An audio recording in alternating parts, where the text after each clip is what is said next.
Hello, everyone. Welcome to week 2, day 2 for image editing, Design 460. Here's our outline for the day. This is what we'll be going over. Welcome, Lydell. I am back. Thank you. I think we got the audio fixed, so we're good. And I think it was my modem. no, there was a problem on my end. It was definitely some feedback or something going on, so we got it working now. Oh, okay. So here's what we're going to talk about today. We're going to do some brief Q&As, just answering some questions that we went over, or things from last week, and some questions that I didn't quite fully answer that I was asked either by email or in class. Actually, Vicki, you brought up one particular thing yesterday about how to do some texture fills in Photoshop. So we're going to go over some of that. And then we're going to get into the assessment 2 and then the assignment 2, take a break and continue with probably assignment 2, if that's what we ended up on. We'll just finish out with whatever we left off with before the break. So that is the outline for today. Let's go ahead and start with, well, before I talk about the assessment, let me go ahead and talk about kind of the Q&A. So one of the questions was, when we're making brushes, what's kind of the difference between what Carly was showing and what I was showing? Carly being the person that was making the videos last week and who has many, many videos throughout the class. So kind of what the question is, what's the advantages of each? One of the ways that I was showing was to, for example, take your own kind of screenshot, more or less, like I did that spiral. Let's make a cool, let's do a brush really quick. We'll do both ways, both methods of working. So I want to make kind of this claw mark cat scratch brush. But, to start, why don't I make a brush first that kind of works with this, one of these brush tip shapes. And I could choose any brush tips that I like, anything from here that I want. Let's say 46, it's going to give me this kind of look. And it's, if I drag it, it does this. So it's an opaque, or it's a transparent, actually, brush. No matter what our setting is here, even if we have 100% opacity, if you select that brush in the presets from the brush options up here, you're always going to get, well, actually, that's my setting. I take that back. So let's see if this has any. It doesn't. So that's good. Sometimes they can have that, though. That particular one, number 46. If I have my opacity turned up to 100%, now we'll see it. That's why you weren't seeing it just a second ago.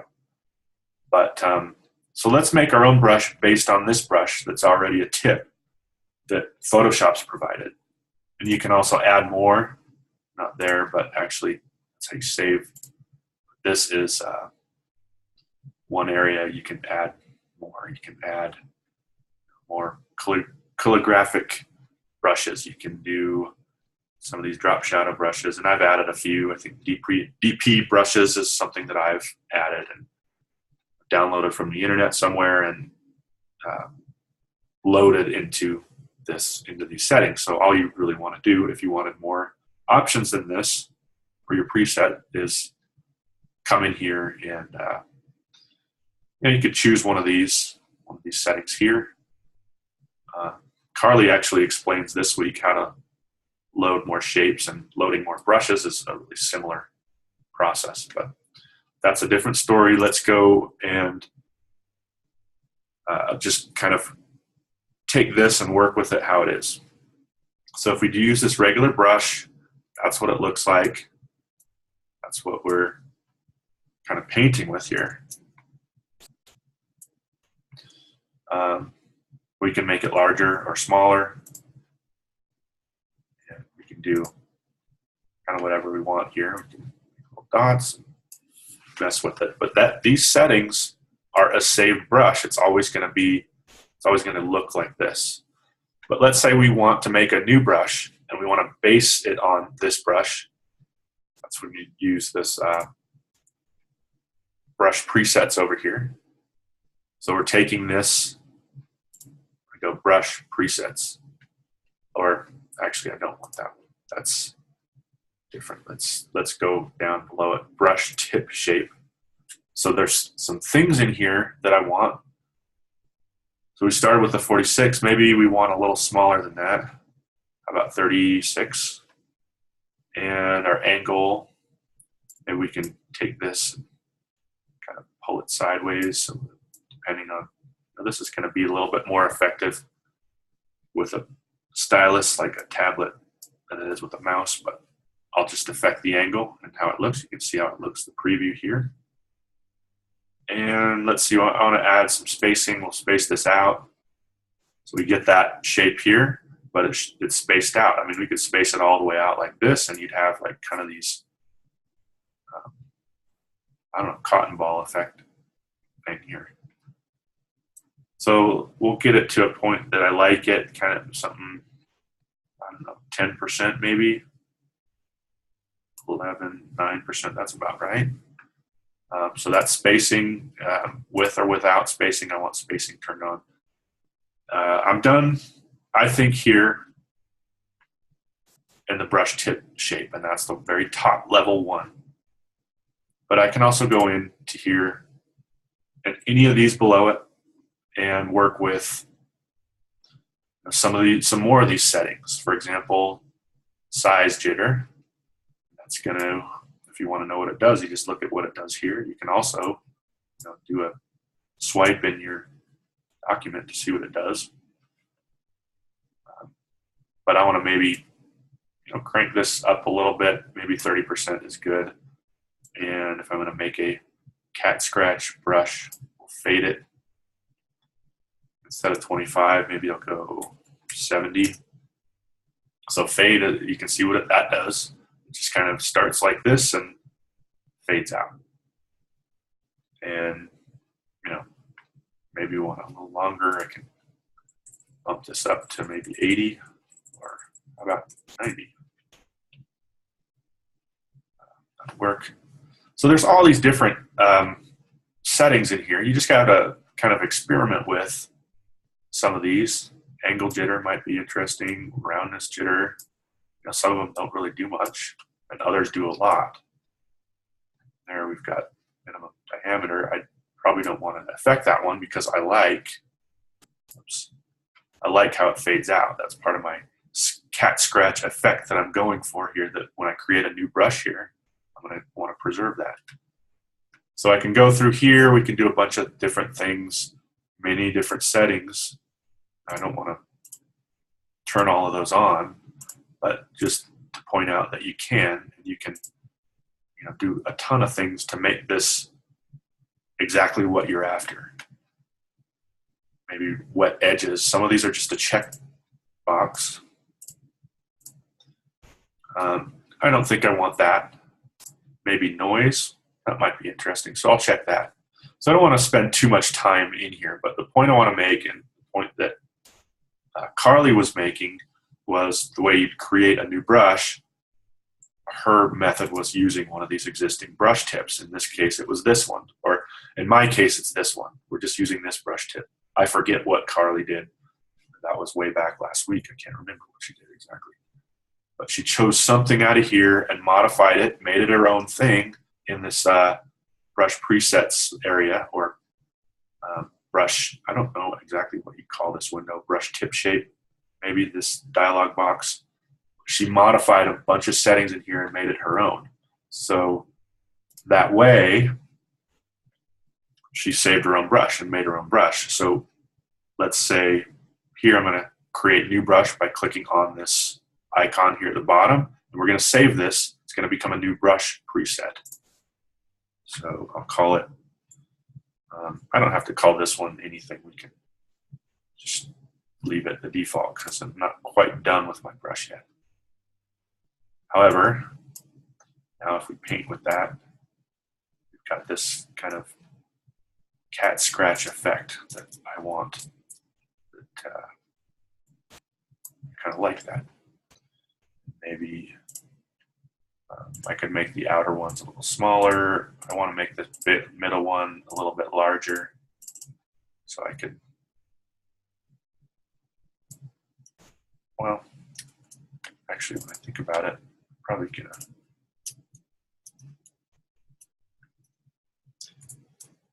inverse the selection.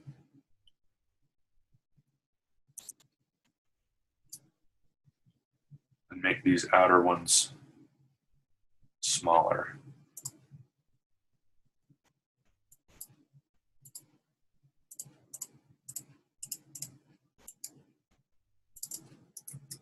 So we'll get rid of that. We can get rid of that.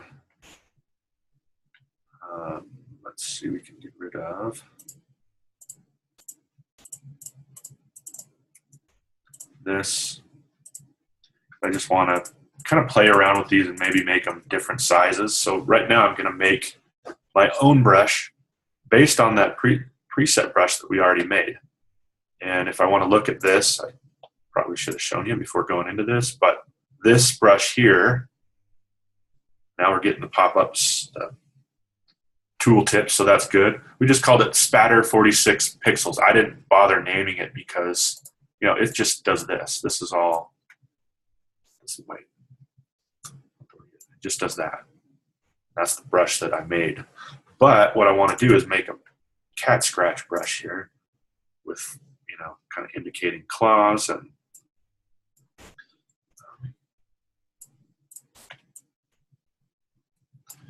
do I need it at an angle? Probably going to be easier to work with at this angle, straight up and down. So bear with me here. Let me make something look at least somewhat interesting. So I'm going to cut that, paste it, and that I'm Command-C, Command-V. I just put it on its own language or layer here. I just want to make these kind of different sizes. I want the middle one to be the longest, but when I take things and make them smaller, that's an easy thing to do in Photoshop. But when I take things and make them larger, as you know, the resolution goes down. So rather than just do something really simple, such as making that center one larger, I'm going to make this one, the outer two, a little bit smaller. And I also put them on different layers. So anyways, making my cat scratch brush here, somewhat interesting claw marks. I'm going to make them different lengths so they just look interesting. And we'll say that's good. I'm not going to spend a whole lot of time on this. Hopefully you get the idea. When I'm done, there's nothing on that layer, but let's merge all three of these layers. Command-E. And it's a little bit blurry. But actually, it's not because I'm at 100% here. So that should be fine. You have to make, it's sensitive to the resolution. So if this is a 72 DPI document, that's the size of your brush. That's how that's going to be. So looking at the size of this document, we're at 72 DPI. You know, this is about, if you're using it for web, it's going to be, this is probably going to be about 2 inches long, and maybe I could have made it a little bit larger, but it's all right. If I wanted to make it larger, I'd have to make it on a 300 DPI document. So anyways, let's make this brush happen. First off, we'll turn off the background. So we just get this. So we just got our one layer, and it's on a transparent background. And we've got our marquee tool here. We can just zoom. I'm at 100%. Maybe I could zoom in a little bit more. I don't want too much of the area around it. So maybe something like that is good.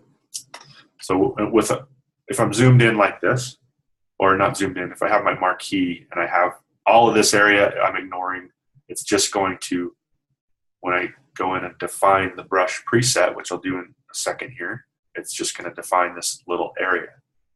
So if I don't have this marquee, which I don't remember doing last week, it'll take this whole document, and that's what you're telling Photoshop is the brush. So I just want to focus on this one little area with where my scratch marks are, and that's what's going to become that brush, is this little square area where the marquee is. So here, if I go into Edit, define brush preset, that's what we did last week. Define pattern, you're familiar with that. We made the patterns that way. But this way, we're going to make a new brush. I'll just call it Cat Scratch 1, in case we make maybe a few different versions. So now we've got, I can turn this off, maybe turn that layer off for now, make a new layer that we can draw on in a second here. And we'll go up to select our brush, select this drop down. If you notice 165, that was just, it automatically puts in whatever size it was. So in this case, it was 165 pixels. As you can see, now if I select this brush, I can do that. I can click once. I can get this interesting effect. However, we're not quite done yet. I'm going to change it to red for one. It just seems more fitting. And we'll go back into, with this brush selected, so the 165 that we just made, now we're going to work with it some more using this brush settings or brush tip shape. I'm not exactly sure, like I say, I should look that up. What exactly is this window called? I'll just call it brush tip shape or brush presets for now. But you could also call it the brush settings. Anyways, so I can come back in here, and spacing might be one that I really want to work with. So if I pull this up, I'm seeing now many different claw marks.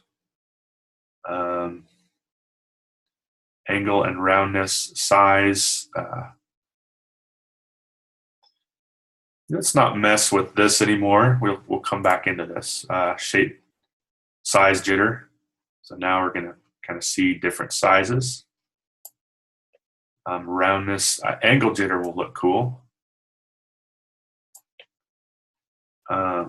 Let's see. Probably don't want to fade in this case, but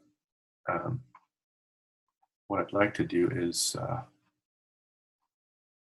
not offset the size, but not the angle or the roundness. Maybe we could do the roundness a little bit. See what minimum diameter does. Not really anything. So I'll just kind of play around with these presets. But scattering is, I think, the one that I have in mind, because that is it.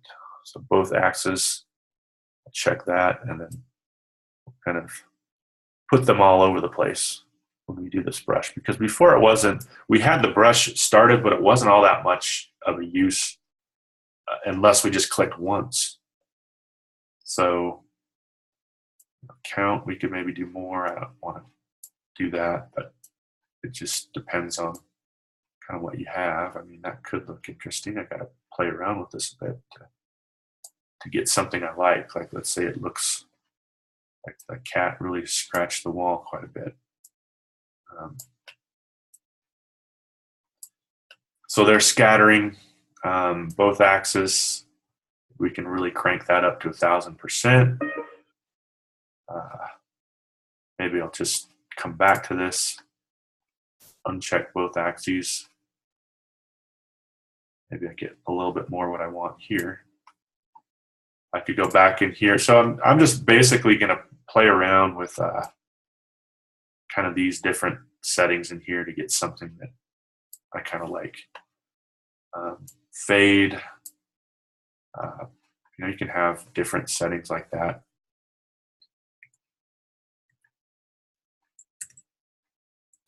And just, well, that didn't do a whole lot there. So dual brush, not really interested there. Texture might be an interesting one.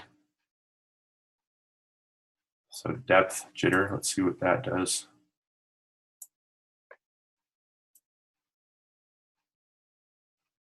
So if you don't like what you're seeing here, some of these settings are a little awkward to use, and it's almost like texture. What I think and what I'm getting sometimes are two different things. So really, I'm probably not going to use texture. Color dynamics. Some of these might work. Hue jitter. I think saturation jitter might be interesting. And this might be interesting. But I have to do a color to do that. So that's kind of cool. So that's, if you like that, a lot of times you just have to play around with things, they say. But anyway, interesting pattern coming out of that. But let's say, for the sake of not having to play around with this too much longer, let's say that I like that, and this is providing kind of a good effect, something that I want.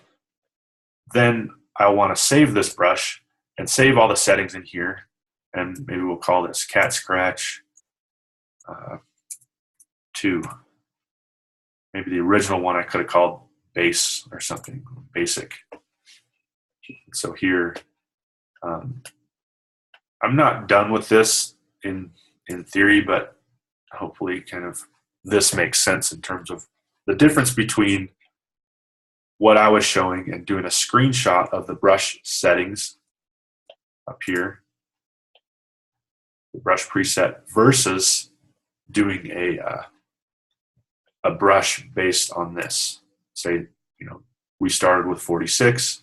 You could start with any of these brushes and you could make your own based on that. But Photoshop's really awesome as far as just what you can create, and organic textures like this and things that you definitely can't create stuff like this very easily in Illustrator, but in Photoshop it's really no problem.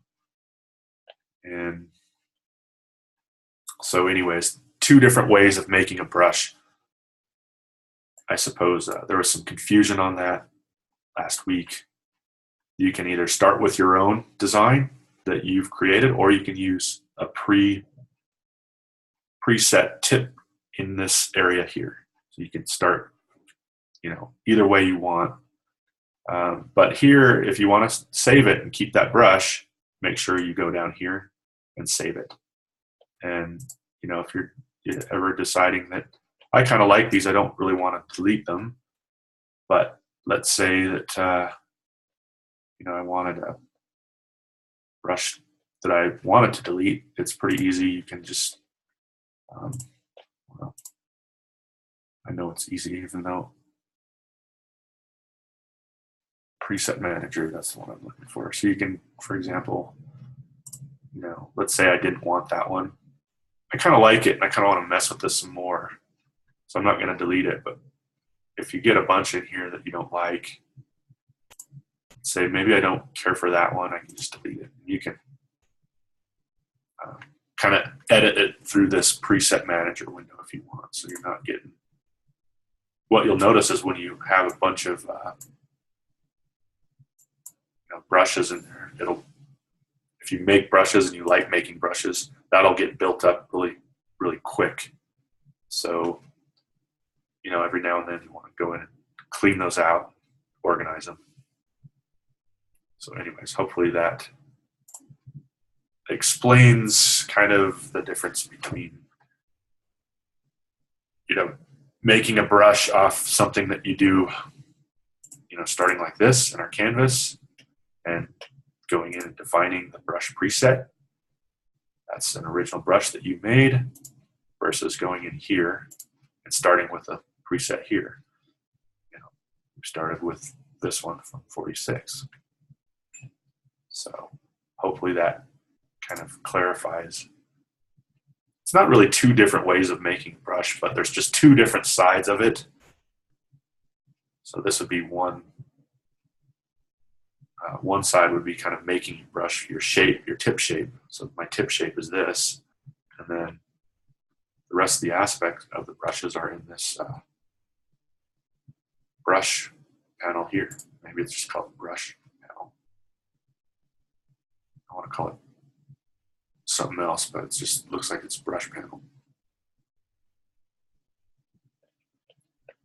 So, if you change this, if you decided, oh, I wanted to change this, I wanted to add noise and wet edges and whatever else, you'd simply just, you could continue with that brush as it was and just save it again, and you'd have another brush that would appear in that window. So hopefully that clears up any problem with the difference on brush making, how it's different if whether or not you want to do your own preset versus use an existing preset it's already in Photoshop here. So, all right, slightly long-winded explanation, but hopefully that was helpful. The other question was yesterday, Vicky was mentioning, how might we get some of these effects, such as here. And Photoshop's great for this. I mean, there's just so many different ways to achieve these kind of antique or distressed textures. You'll hear them called. So this was one example we were looking at. We had the red fill, kind of this back area, the gold or kind of yellow ochre background has like this wash effect, like it was built up. It doesn't look like vector fill, like when you look at Illustrator. It's just rock solid, opaque, and that, as Vicky was saying, it would kind of detract from, if these were all opaque and we're lacking this kind of texture that they have, it would detract from this poster and kind of that effect of that old-fashioned, distressed, kind of organic, hand-done feel that a lot of the Art Nouveau stuff has. Looking at, here's another cool pattern with these gold flakes in here. I think the best way to really go about this is just, if you want to create some of these textures, is to experiment. And a good place to start is the brushes. Don't have much going on there, but there's some watercolor stuff. This is some really interesting texture. And let's try to create some of these kind of textures here.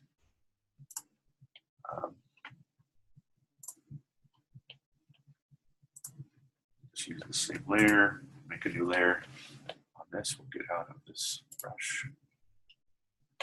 Go back to these brushes at the top. So that would be, for example, no texture whatsoever. So let's maybe, I'll choose a different color, go up and choose a different brush. I chose one I was playing with earlier that I thought was pretty neat.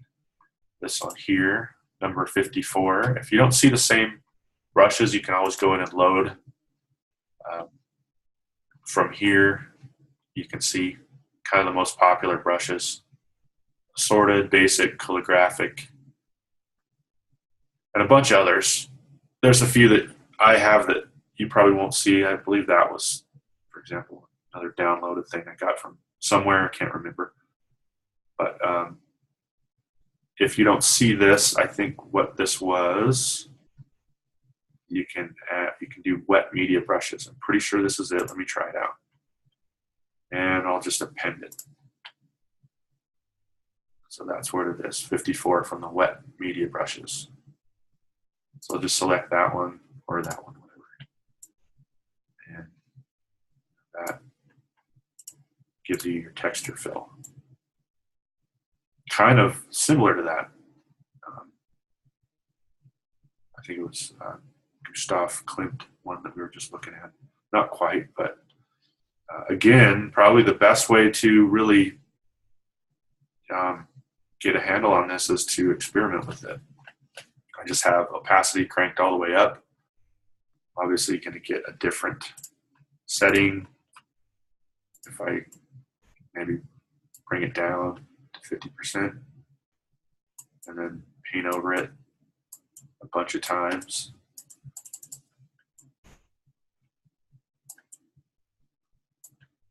Another interesting thing that you can do with these kind of effects when they're opaque like this is do different shades of yellow. So you can bring in another shade. Actually, I kind of like to do these on different layers, and that way I have more control of them if I want to do something different. Bring out one over another so you can see that different layers. I'm just building that up.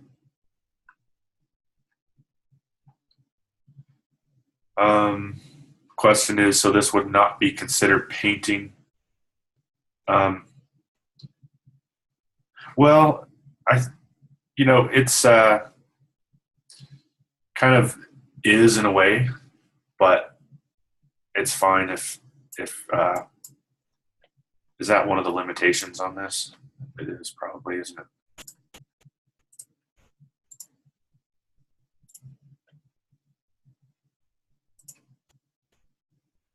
So you're mostly using the shape tools, no rastering or painting. If you're going for those effects, that's okay. I don't mind if you use that. I think, use it sparingly, but it would be fine to use it especially because you're specifically going for a look that, as Vicky brought up yesterday, how do you get those effects? Well, there's a lot of ways to get them. But brushes are a good place to start. And, you're right, that would be more or less considered painting. But in this case, we can make an exception. We're going for something here that's specifically part of the look of that Art Nouveau kind of weathered, distressed kind of texture going on. So you can do that. I don't mind. Make sure that you have something in there that's using the. So can we just call this texturizing? What's that? Can we just call this texturizing? I suppose, yeah, you could call it texturizing. Yeah, that works. Why not? So here, I'm looking at something now that I kind of like that background, and I think that's going to be a workable kind of organic looking surface. And that was part of the style. When you look at a lot of those different pieces, you see that kind of weathering or texturing, or that kind of granular effect is really prevalent in that Art Nouveau style. So it's absolutely fine to do some of that in your project. So anyways, I kind of like that gold background. It's similar to what we were looking at before, but that's just one way to do it. I think you want to end up trying a bunch of different things out. Maybe I can group those now. I like that. I could even make a pattern out of that pattern fill a whole area. You still do the offset that we were doing before. Make sure it's on the right size. But anyhow, that's one way to go about it. Try out these different brushes, though. That was one of them.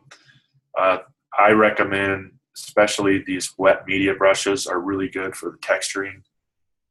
And here we we can look at. Another, I don't know, just so we can see it, we can do this purple.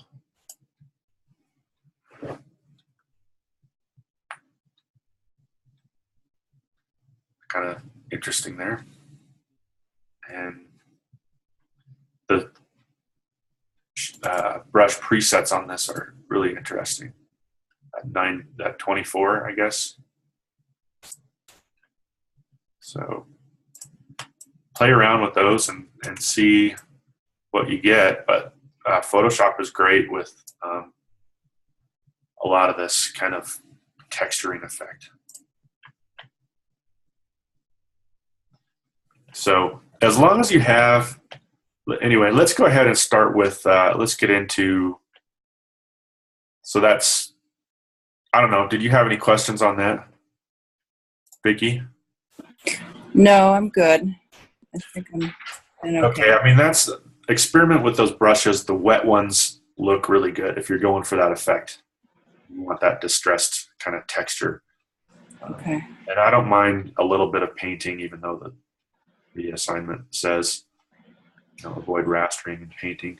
So long as you get, make sure to get some of these that are, you know, get your pen tool shape layers. I'm looking for that. Make sure you have at least, you know, one or two key things in your project where you're using those and you're showing me that, yeah, you know how to use these tools and you're working with them. And as you know, I don't care that it says that.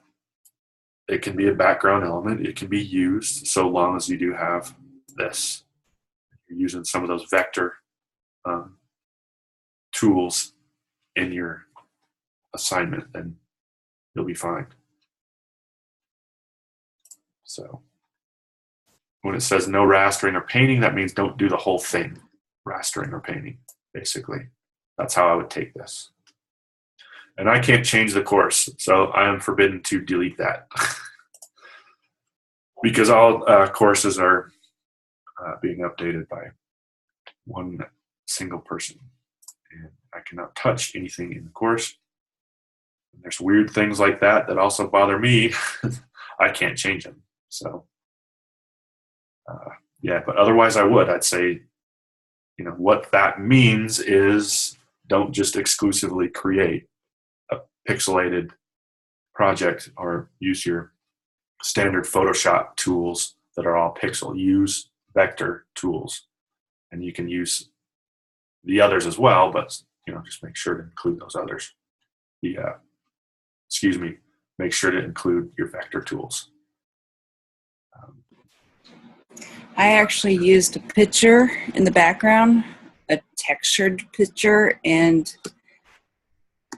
used the color fill. And I can even end up writing the person. I have to email the person that is now in charge of changing those classes. But small things like that, you know, aren't always going to get priority consideration. So maybe it's just one of those things that you just interpret and move on from. But yeah, I mean, I'm not going to be a stickler about using raster effects at all. Okay. Just so long as you got your vector ones in there. All right, so let's talk about the assessment. Advanced retouching, we did a little bit of this yesterday, and we started with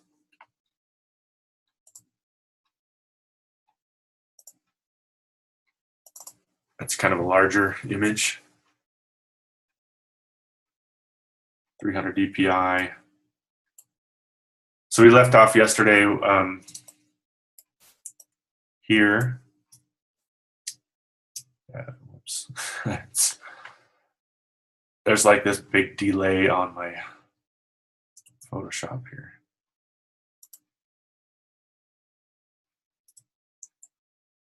I don't mean to do that. All right. Just zooming in on her face so we can kind of see where we left off. Building up the glamour. make sure that you watch all of these videos that Carly does. This one's a little bit longer. This kind of has, we'll kind of pick up here. We change the lips. She also changes the eyes. You could do that if you want. There's some liberty for you to take as far as what do you think is glamorous? What do you think looks good? Carly changes the eyes a different color. I didn't really care for that. But I did like the changing of the lips. So, you know, there's a within reason kind of, you're going to decide what you like and what you think looks good with these. So that's how you approach this. But make sure that you watch all of these videos, starting with this one and then these 4. This is the longest one. It's around 20 minutes long, and then these other ones are around 5 minutes or so. So she walks you through this in pretty good detail. But we'll go through some of these key things here. And like yesterday, you know, we just took out some shadows, took out some of these necklines and a bunch of like just skin blemishes and things like that, just to make her look ultra glamorous. And I could even have pushed this farther, and some of you might want to, or I could have even gone more subtle. There's a range. You're just going to have to kind of use your best judgment. We obviously don't want her to look too clowny or artificial. But, you know, as long as you keep that aim as make her look glamorous, you know, there's a certain range that you're going to be able to fall within when you're retouching. So here, I'm not going too far over the top, but one of the next things that Carly does in the video is the lips. And so I'll show you how I do that. This is how she did it as well. Quick mask mode. So I'm just going to take this, click this button. What you'll see is it automatically changes to black and white.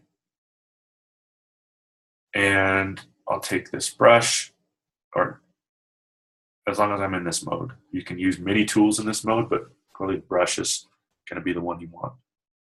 So I'll use this. I don't want this brush here, obviously. So let's go and select maybe something just around hardness 100%. I might go maybe like a 95 to get her lips. And I want to make sure I'm at 100% opacity. Flow is 100%. Flow is just the amount of paint or ink or whatever coming out of that brush. So I have it all the way down. I wanted it 100% for this, because they're just going to get, you know, when I click the mouse, the ink's going to flow. That's what I want. So as long as I'm on this, I'm not really on a layer or anything. It just is like its own kind of, you know, Photoshop memory that this works with. And, you know, here I can just now paint. Actually, your color might be different than mine. You can change color. I just double click on this and you can change it to whatever you want, like so. Masked areas, that's another personal preference. What do you want the color to indicate? Masked. I have selected areas. Let's see, we went back into the regular mode, so I'm going to click it again, bring up black and white, and just continue painting. This is also what she does in her demonstration. But this is kind of a cool thing to work with. It's not on any layer, once again.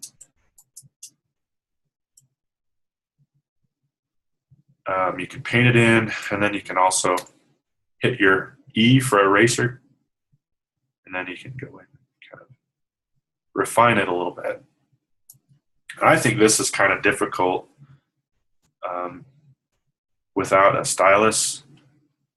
I probably should just use the stylus because I know that not everybody has a tablet, but it's a little bit easier to get straight lines, for example, with a tablet. And you can see that's just not a very good looking outline here. Bumpy. So I'll tell you what, I'm going to use my tablet.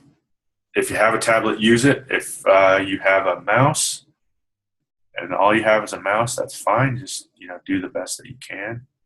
Now you can see I'm just much better at painting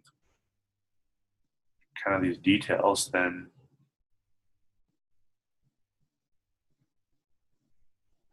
I think the reason why I said don't make her look clowny earlier is because I was messing around with this, and it's easy to crank up the red to the point where it does not look good.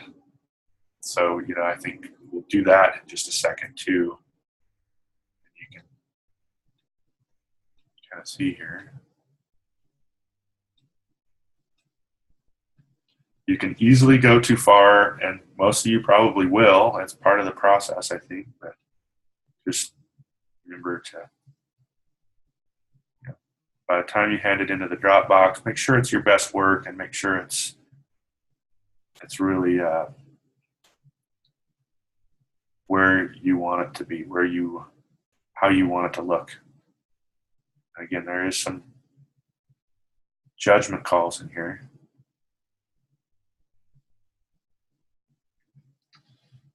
What really makes her more glamorous.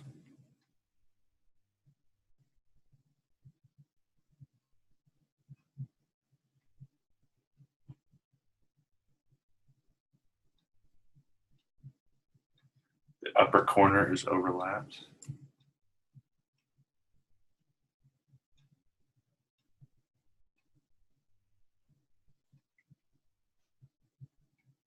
So I'm going to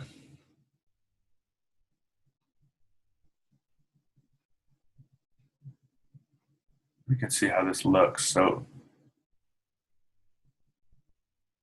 we'll just call this good. I could keep working it again. And a lot of the times the best thing that you want to do is zoom in to about 300% to really get these areas. I like to work at 95% rather than 100, so it's a little bit softer edge. I'm just switching back from the B to E. I'm using those shortcuts. So I think that's about good.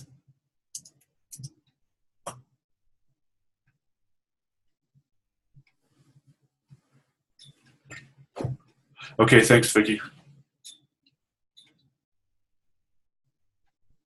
So there,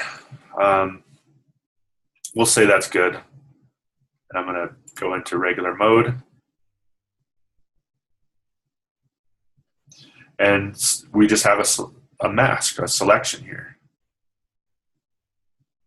Go down here, add another layer mask, which is what she used was curves.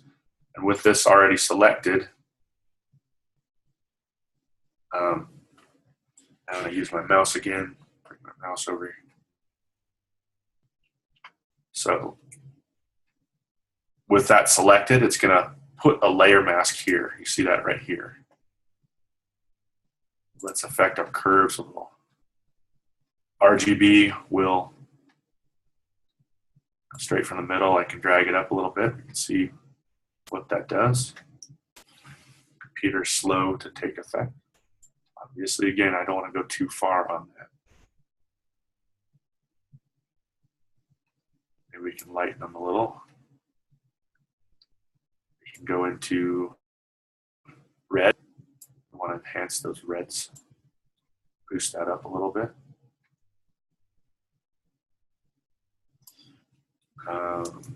Do I want her? I'm going to zoom out. I don't know if I really like that too much, but it's, well, the other thing I can do is add green that will darken. Well, actually, I'll bring green down. So I'll have to play with this a little bit. You know, maybe some reds that matches her outfit here. That could work. Just have to.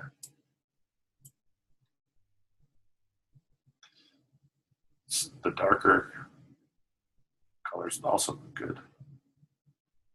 So again, I'm just playing around with some of these things. I don't want her to look clowny, as I said before. That's not what we're going for.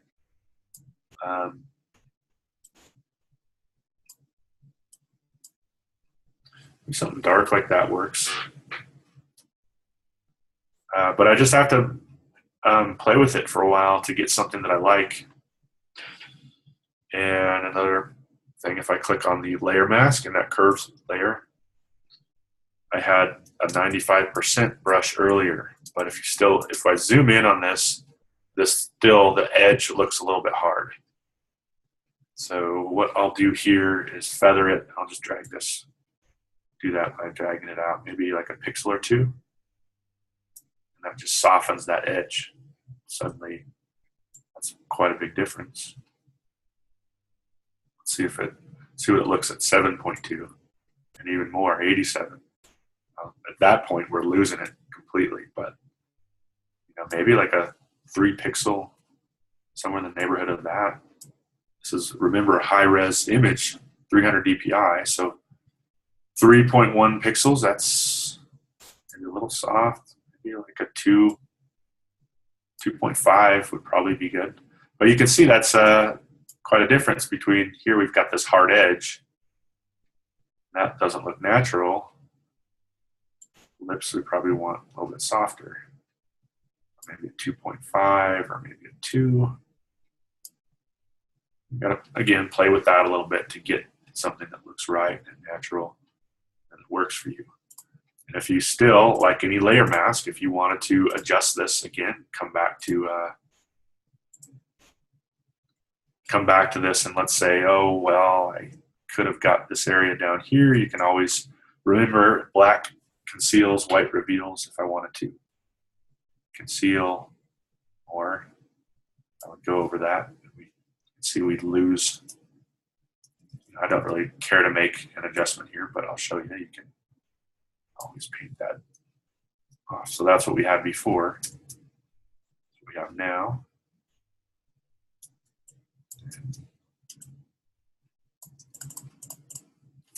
I think that looks pretty good compared to earlier. And it's a subtle enhancement, but I think it's one that tends to work. You can always change these things if you decide to,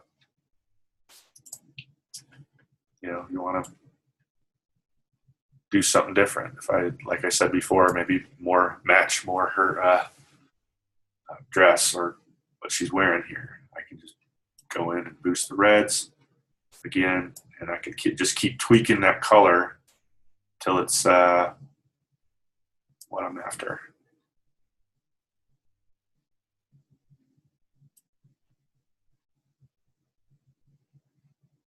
But like I say, you can always go too far, and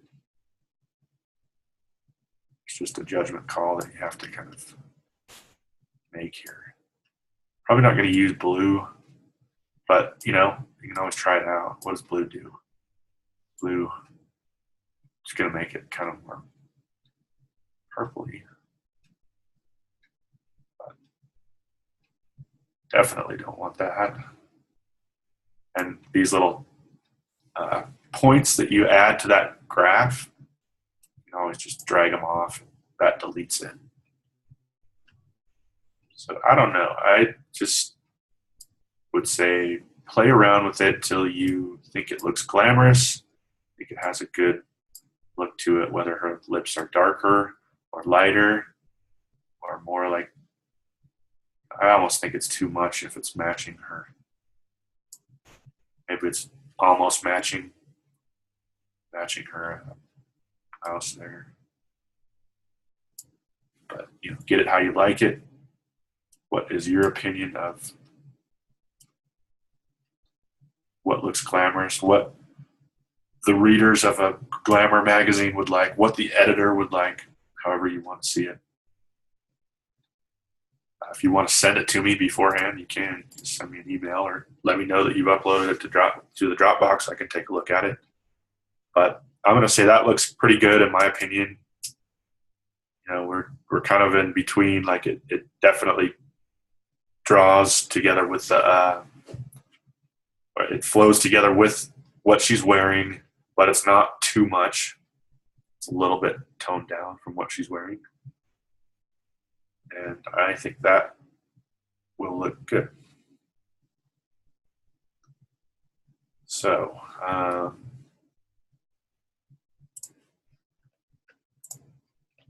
let's go ahead and watch this last one. And it's short. I think it's 7 minutes. 6.5 minutes. So we'll watch this last one and we'll see any changes from there that we might need to make. So let's watch this. Let me know if you have any issues hearing it. Go ahead and start here. Starting with CS5, you now have the ability to use content aware when beauty retouching. And it's a great tool, and I'm going to show you a number of different uses for content aware. So what we should always do when we're starting a new retouching project is to make a new layer. And you want to make sure that all your changes are going to take place on separate transparent layers so that you could always use the erase tool or the mask tool to kind of fix your mistakes if you make any. And it also allows for you to use non-destructive editing techniques. Now, if you go over to the spot healing tool, you'll see you have a new option of selecting content aware. Content aware is going to be very helpful in allowing you to kind of fill in parts that you want to remove. So let's say I want to remove the shine from her nose. All I have to do is make sure content aware is on, and then paint in the shine. And oops, we have to make sure that we select sample all layers. Paint in the shine. And you can see now that we've been able to get rid of the shine pretty easily. There's a slight edge to it, so you can always use either the blur tool or just refine it a little bit more, but that did a pretty good job. And so you can see you can do the same thing for other shiny areas of her face. You can also use content aware to get rid of small blemishes. You can also use content aware to get rid of unwanted areas of the image. So for instance, on this model here, we see these buttons and they don't make for the prettiest picture. So we can use the spot healing tool on content aware to take out these buttons. And what was my mistake I did there? I did this all on the background layer, which is a no-no. So using undo, Option Command Z, I'm going to make a new layer. Click Sample All Layers. And now my changes are on a separate layer, so I can easily see the before and after. There's another element that we want to get rid of in this picture, this broom in the background. So just using content aware, I can just click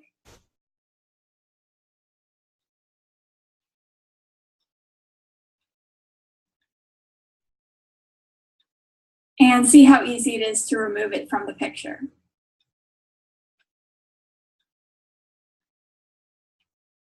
You can also use content aware to fill in areas. So you can see here the gaps on her hair.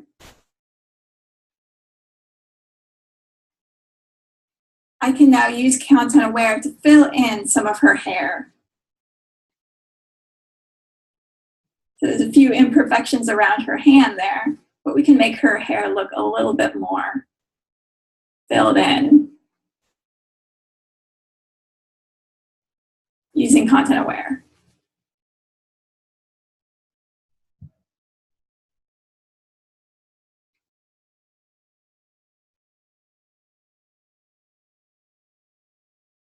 So like anything, it needs a little refining here and there.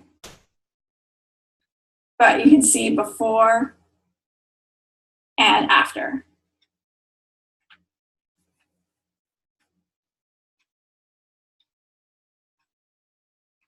You can also use content aware to get rid of objects. And you can use any selection technique you want to. So let's say you want to get rid of this figure in the background. I'm just going to use the lasso tool.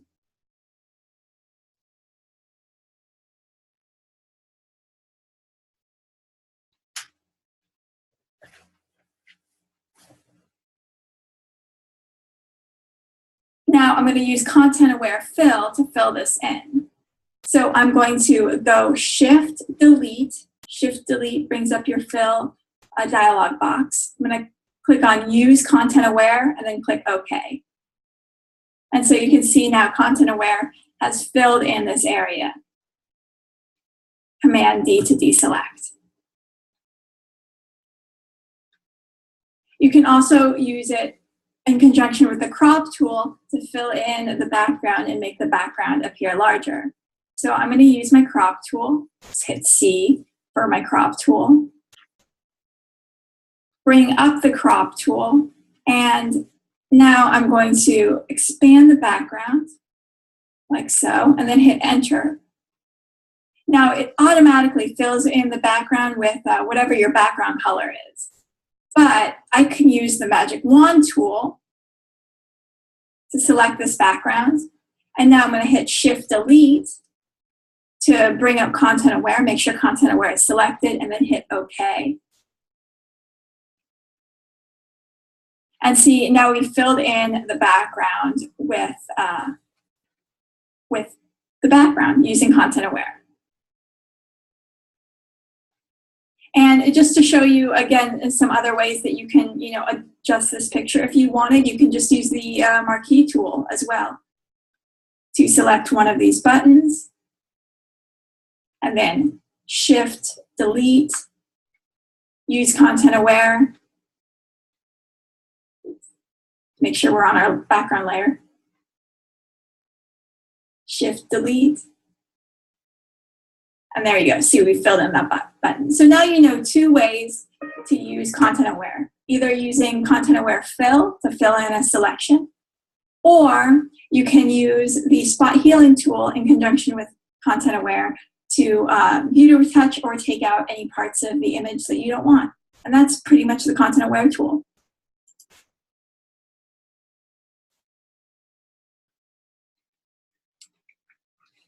All right, pretty cool. So let me get off of this one. That's a fun one. Really, I think, I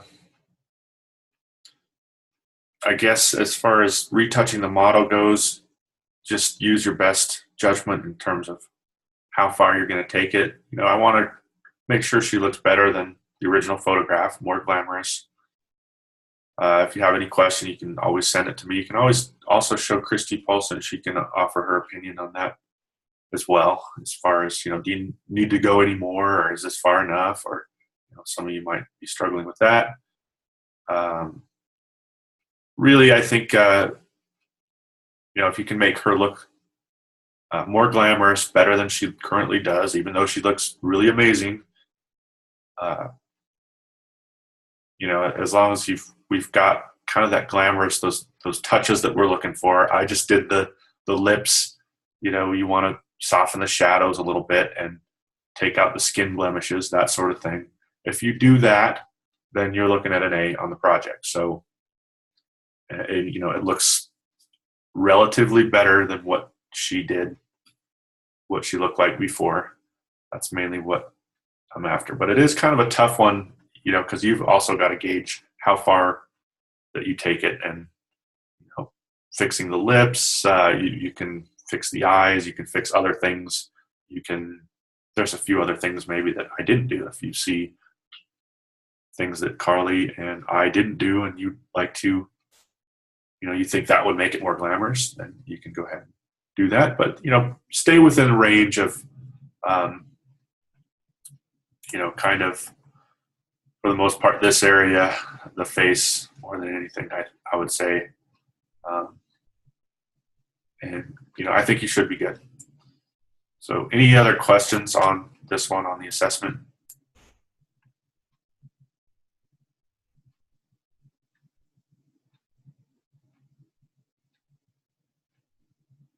Okay. Good. I think it should be pretty straightforward for most people. So there are no questions. I think we'll just get started on the assignment here. And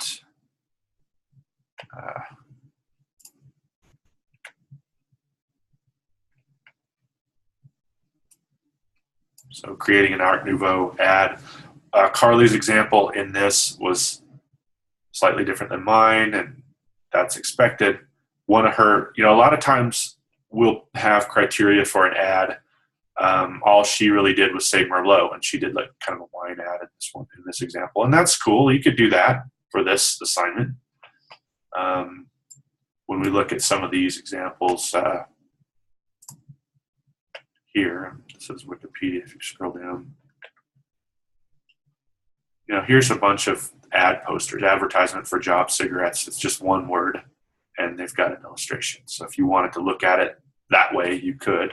Give me one word at least, and figure out what it might be. Would it be this, for example, for cigarettes? This would be a poster for an art exhibition. It's got a little bit more text on it. I want to see some text on it.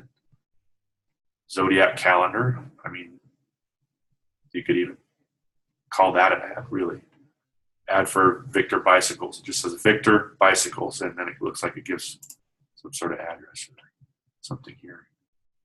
List the cities. But if it just said Victor, that could work too. Carly's example was just saying Merlot was what she did. So she did a wine ad. Yesterday I just kind of made up this demo, Hotel Bisque, which really I kind of rushed through it. I didn't have really a plan for this, but I just kind of put this together. Remember to use those shape tools. Remember to include at least some text. Make sure it's the right file size.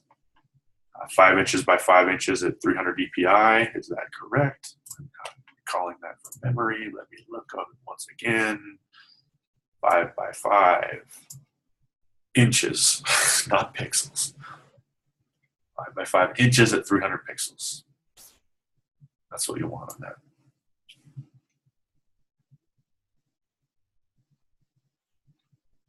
So any questions on this? I'll come up with something here when we come back, maybe with a little bit more planning than what I did yesterday, but this would be perfectly acceptable. Something like this. I'm not wild about the ad yet, but maybe we can improve that somehow.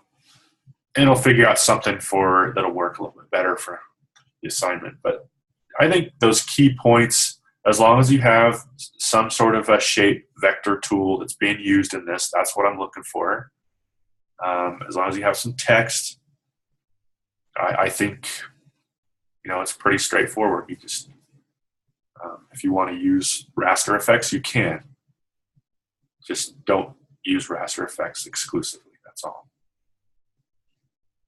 So let's do a little break, and then when we come back, we'll come up with something maybe a little better for this ad. We'll create that. Just give an example of what might work a little better for this assignment. So let's go ahead and take 10 minutes, and we'll see you in 10.